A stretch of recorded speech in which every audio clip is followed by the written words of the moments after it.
Today's video is going to be on the internet's cheapest Balisong.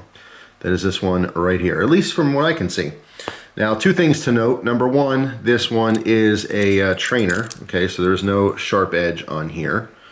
But when people ask me all the time what the cheapest Balisong is, 99% of the time they want to know because they want a Balisong that they can flip, not necessarily something they're going to carry and use, especially since there's a lot of legal limitations all across the US and of course all around the world. So as far as price, I'm going to call this a $5 Balisong because when I got this, I got it from GearBest and it was on sale for like $4.30 something cents. It was one of those flash sales, and they're currently selling for $5.40. So I'm going to split the difference and call it a $5 Balisong. Now, if you know of a cheaper Balisong, please let me know down in the comments where you saw it and how much it is. But like I said, as far as my quick research goes, this happens to be the cheapest. Now, this is definitely not a Balisong that I would normally pick just because of its aesthetics, you know what I mean? And no problems with trainers. I do, believe that there's a good place for trainers in the community. Tons of people out there who want to flip around but don't want the danger of getting cut. So this one, as you can see, is a Tanto style, all right? And it is super ugly. There's no ways about it. I mean, obviously, whether something looks good or not is opinion, but I think that it would be the majority of people's opinions that it is an ugly Balisong. I don't have a huge problem with it being like a rainbow, spectrum type look. Okay, this is definitely, not everyone's cup of tea, but that's not the biggest thing. It's the actual just design of it. I just don't like the handles. Although the kind of robotic thing that's going on here or industrial look is not horrible, it's just not my bag. That's all, not my thing. But anyway, you guys are interested in its quality, right? Now, surprisingly, this is not the worst Balisong I've ever had as far as quality goes. However, it is by far the worst Balisong I have ever had, at least that off the top of my head I can remember, by design, okay, functionality. And I'll explain why in just a minute. But as far as quality, I've been flipping the heck out of this thing, and it's really not falling apart as fast as I thought. There's not that much play, okay? Both pivot screws are still in here. When I got this, I purposely did nothing with it. Of course, you'd want to take it apart and maybe add some Loctite in your pivots and such. Especially with cheap Balisongs, a lot of times they're pinned, and this actually has some hardware, all right? Which is interesting because, again, it hasn't budged. It flips fairly well. There's no real problems with it other than the design, which, again, in a moment I'll talk about here. One screw did fall out. And it is right here. It is the male part of this screw. And this post in here is what the latch, clips onto or basically pushes onto. Give you a different view here. Okay, so that's what keeps the pressure. So it actually latches. And it still does latch. All right. And same thing in the closed position. Does not latch as well, or at least with as much force. But it actually stays latched. Which, by the way, I've had this for probably 2 months now. All right, so flipping on and off with this thing. Going back between this and the BRS trainer. Those are the two trainers I've been flipping. But yeah, it's surprising to me that it actually still does lock. I have no doubt in my mind that with more use, this will eventually fall apart. At least the pin will fall out. Now, I have no idea where that went, because usually when you're flipping, there's inertia, there's momentum. So when it did loosen up and fall out, it went flying somewhere. I never heard it, never noticed it until I actually just looked at it and saw that it was missing. All right, but yeah, as far as the construction, could be a lot worse. I've had $10, $15, and $20 Balisongs that were total junk that fell apart within minutes of flipping. Not even joking, like 5-10 minutes flipping, and the pivot would get loose, things would fall out and literally break. I've had handles snap on me because they were skeletonized and they were like pot metal and super thin on the edges. So it's quite shocking that the $5 Balisong is not falling apart as fast as I thought. However, the design is horrific.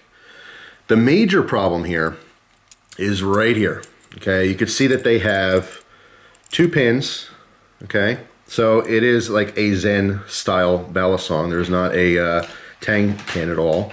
So there's 2 pins that go through the frame here, and these cutouts rest on those pins, and that's what keeps, the distance in the handles. So you can lock this in the open position, okay, as well as in the closed position. But I don't know, some of the flippers will see this right, you know, off the bat. Some people may not understand how horrible that is, but this is a killer for rollovers as well as for ricochets. All right, specifically rollovers, I like to get up tight into the pivot area so that I have, you know, more of a grip on the knife. If I do a rollover down here, there's more of a chance of it slipping off and away from me, okay? So I like to get up high. Now, inherently, you can see the problem there. Every time I flip this thing and it comes down, it pinches my finger like crazy, okay? Just giving you just a real quick demonstration here. That is exactly what happens every single time, okay? I don't know if you could tell, but that is like a point, a metal point that's jamming into my skin and pinching me. All right, so I've trained myself to kind of choke down on this when I'm doing some different manipulations, specifically with rollovers, but same thing with ricochets. You want to come around here, it's going to pinch you. So absolutely horrible design for that purpose. Of course, you could sit and do aerials all day long with it, but anyone who's doing any kind of combinations, and rollovers as well as ricochets are very big parts of a lot of people's, you know, routines when they're flipping. So that's a huge consideration, is if you choke up on this, it is gonna just, it's gonna rip you apart. I mean, literally, I've gotten pinched where I like just totally dropped the knife. It's way worse than getting cut. I don't know why, it's just the consistent pinching and grabbing and pinching. It's like bruising up my finger. It just feels horrible. So extremely uncomfortable with that. Also, the latch design, I have no idea why they did this mushroom round thing, because, hello, there's no grip here. Okay, I have to really push in the side here to get that to pop open. And same thing, you know, in the closed position. Although there's not as much force, it's easier to pop that open. It's just a horrible design. So yeah, that's my my opinions on that. Now that I have, you know, some time on this, I mean, like I said, it didn't fall apart right away, which is pretty interesting. I really thought that the handles would just, the hardware would literally fall out of the thing, and it would just, handle would go flying across the room, which has happened before, like I said, with more expensive knives that cost 2, 3, even 4 times the price of this. So if you can get over the fact that this is going to pinch you, okay, and it's not your first Balisong, because I definitely don't recommend this as people's first Balisong, because you're going to start training yourself to flip very differently because you can't get up tight in that pivot, and it might be something that you want to do naturally. All right, so not recommended for a first Balisong, but if you have a couple of them, whatever, or if you just want some junk ones you could throw around outside, and if they land on the concrete and break, you don't really care, then maybe that's where this thing fits in. Also, if you're just collecting them, all right, it's pretty cool for a collection because it's super cheap, you know, and it gives you a different design, and you don't have to spend a bunch of money on it. If you're not flipping these things, then it's no big deal. But I would say the vast majority of people buying something like this is probably going to flip it anyway. But yeah, I mean, could be worse, could be better. On the website, they say that it is a 5 CR13 MOV, which I do believe, since that's a Chinese steel. They're saying Rockwell 56, which again, I do believe it's quite soft. It doesn't matter in this particular case because it is, you know, a trainer blade and there's no edge, so you don't have to worry about edge retention or anything. Having a good blade steel does help with, you know, longevity. When this thing falls, and when you're flipping a Balisong, anyone who does it, you know it falls. Doesn't matter how good you are or how not good you are, you drop the thing all the time. So you don't want your blade snapping. So the better the steel, you know, the better for that. But what I found really interesting is that they said the weight is between 100 to 200 grams. Okay, so for my US viewers, that is between 3.5 ounces and 7 ounces, I believe, if my conversion is correct there. That's weird. Why would it range so much? You know, you'd think that they would have a consistent weight on these. I have no idea how that can be, you know, twice the weight. It makes no sense. So I actually weighed it myself, and it came out to 3.6 ounces, okay, to give you a reference as far as its weight. So it's not like super light. A lot of times when you get super cheap Balisongs, very thin scales, you know, composite, you know, inserts, stuff like that, a lot of skeletonization, so they tend to be really light. A lot of aluminum is used, a lot of light, you know, thin, like 300 series stainless and stuff. This one actually has a little bit of heft.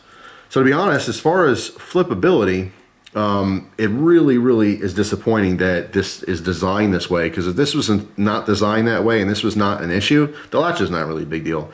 If this wasn't here, in fact, I would suggest this. If you have accessibility to tools, I would just grind that thing down. All right, you don't need this particular space here. Most of your flipping, you're not actually getting a grip on it like this to do any kind of cutting or anything.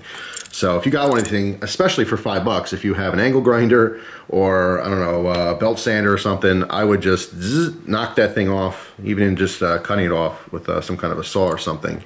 And then obviously smoothing that whole area out, because that's, you know, going to be rubbing against your finger when you're flipping.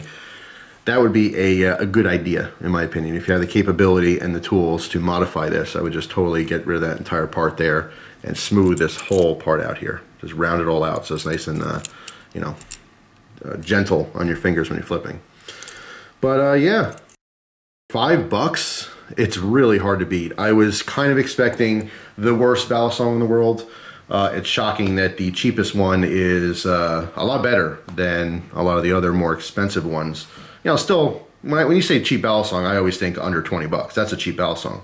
Then, of course, there's stuff like Bear & Son, which a lot of people, you know, they still consider them cheap, and, you know, they're going to fall apart eventually. But then you're talking more like the 30, 40, all the way up to $80 or $90 range, you know. So that's definitely not cheap at that point, but it's still, you know, not what a lot of people are looking for as far as longevity. Again, if you want a Balisong that's going to flip and last, you got to get something with hardware, okay, that you can actually tighten yourself or put Loctite on there. Anything that's pinned inherently is not going to last that long, okay, with constant flipping anyway.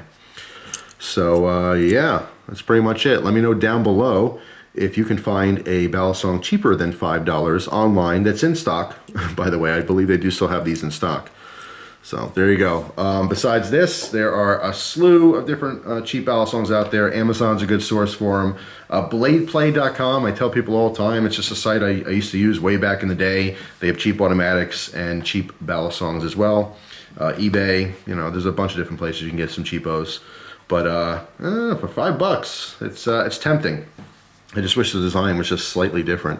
Because I mean, I'm kind of praising this, but I would give this a lot of praise if that was designed different, that pivot area. Okay, even if it just had some traditional tang pins in there. But interesting, very interesting. So there you go. There's my opinions on the internet's cheapest Balisong. Let me know your comments down below. Let me know if you have this Balisong and what you think of yours. Thanks for watching. Have a good day, and I'll see you soon. Take care.